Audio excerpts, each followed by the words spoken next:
नमस्कार जैन साथियों, मैं प्रशांत दुबे आप सभी का हार्दिक स्वागत करता हूं आपका अपने ऑनलाइन प्लेटफॉर्म अड्डा 24/7 टीचिंग एग्जाम में। जैसा साथियों आपको पता है कि बिहार राज्य एक ऐसा राज्य बन चुका है जो हर दिन कुछ ना कुछ बोलते हैं। शिक्षा मंत्री बोलते हैं, आए दिन कह सकते हैं, वहाँ के परीक्षा नियंत्रक भी बोलते हैं कि भर्ती को लेकर। लेकिन आज फिर कोई अपडेट आई है आपके हित के लिए, तो सारे साथी एक बार जुड़ जाइएगा और हो सके तो सेशन को शेयर भी कर दीजिएगा, क्योंकि जो भी जानकारी आपको दी जाती है बिल्कुल सटीक और सही दी जाती है।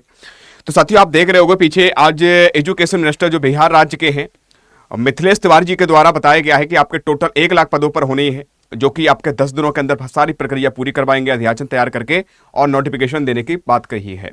सारी मैं चर्चा करूंगा कि आपके 46,000 टोटल पद आएंगे कि आपके टोटल 20,000 पद आएंगे, सारी मैं चर्चा करने वाला हूं। अगर चैनल पर नए हो सब्सक्राइब जरूर कर लीजिएगा।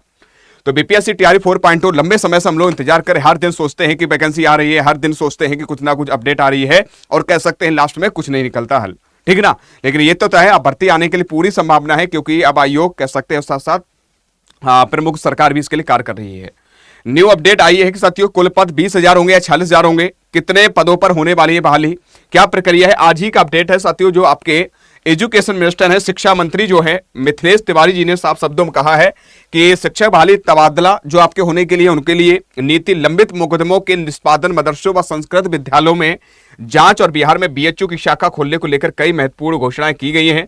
शिक्षा मंत्री ने बताया कि जुलाई माह में शिक्षा विभाग बिहार लोक सेवा आयोग बीपीएससी को अध्याचन भेजेगा कि भैया जुलाई में हम अध्याचन भेज देंगे, हमें कितने क्या प्रक्रिया पद चाहिए, और टीआरई 4 के तहत न्यूनतम 20,000 पदों की नियुक्ति होगी। इन्होंने कहा हम टोटल कह सकते हैं 20,000 पद करवाएंगे। अब समझो मेरी बात, पहले 46,000 था, 46 से पहले उससे पहले 1 लाख था, उससे पहले 1 लाख से ज्यादा था, अब धीरे धीरे 20,000 पर आ चुके हैं। अब देखो देखते जाओ, 20,000 कहा गया है कि जबकि रिक्तियों की संख्या बढ़ने पर यह आंकड़ा और अधिक हो सकता है। कह रहा है जब रिक्तियां और होंगी तो इसकी आंकड़ा भी हम बढ़ा सकते हैं। विभाग फिलहाल सभी विद्यालयों से रिक्त पदों का विवरण जुटा रहा है और अगले 10 दिनों के लिए यह प्रक्रिया पूरी की जाएगी कि 10 दिन आपको जो जून में है उस 10 दिनों में हम पूरी प्रक्रिया कर लेंगे। और उन्होंने कहा कि सरकार ने अगले 5 सालों में 1 लाख शिक्षकों की बहाली का लक्ष्य निर्धारित किया है। मिथिलेश तिवारी जी कहना है कि हम एक साल में लगभग 20,000 ही वैकेंसी दें, उसका कार्ड है। टोटल हमारे 5 साल हैं, 5 साल में हम कह सकते हैं 1 लाख पद करवाने वाले हैं। तो साथ ही उन्होंने यह भी अपडेट दी है कि हम क्या करने वाले हैं कि अगर यह आंकड़ा बढ़ता है रिक्त पदों का तो हम और भी भर्ती बढ़ा सकते हैं। तो साथियों आपके लिए 10 दिनों के अंदर सारी प्रक्रिया पूरी कर लेंगे, उसके बाद देखते हैं क्या अपडेट आ रही है। वैसे मैं तो यही कहूंगा आप सभी से तैयारी आप लोग करते रहिएगा, आगे बढ़ते रहिएगा, बस इतना ही कहूंगा। कौन कौन इस बात से सहमत 20,000 पदों से? मैं कतई सहमत नहीं हूं, ना ही मेरा अड्डा टीम सहमत है कि 20,000 पद कितने ही बहुत कम है। लंबे समय से इंतजार कर रहे हैं, लगभग 2 साल तो सीधे सीधे हम मान लेते हैं। तो अगर 20,000 आप करवाने वाले हैं तो 20,000 पिछले 20 साल भी है, तो यानी 40,000 फिर भी मिनिमम देनी चाहिए।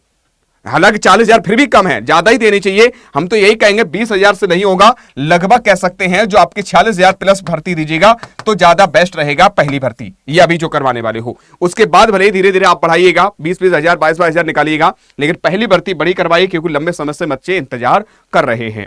इस बात से कौन कौन सहमत है कमेंट बॉक्स में कमेंट कर जरूर बताइएगा। और इस बात को सरकार तक पहुंचाने के लिए थोड़ा साथ और सपोर्ट चाहिए। इस बात को हम लोग मांग जरूर करेंगे कि भर्ती अच्छी होनी चाहिए, 20,000 पद बहुत कम है, ठीक है ना।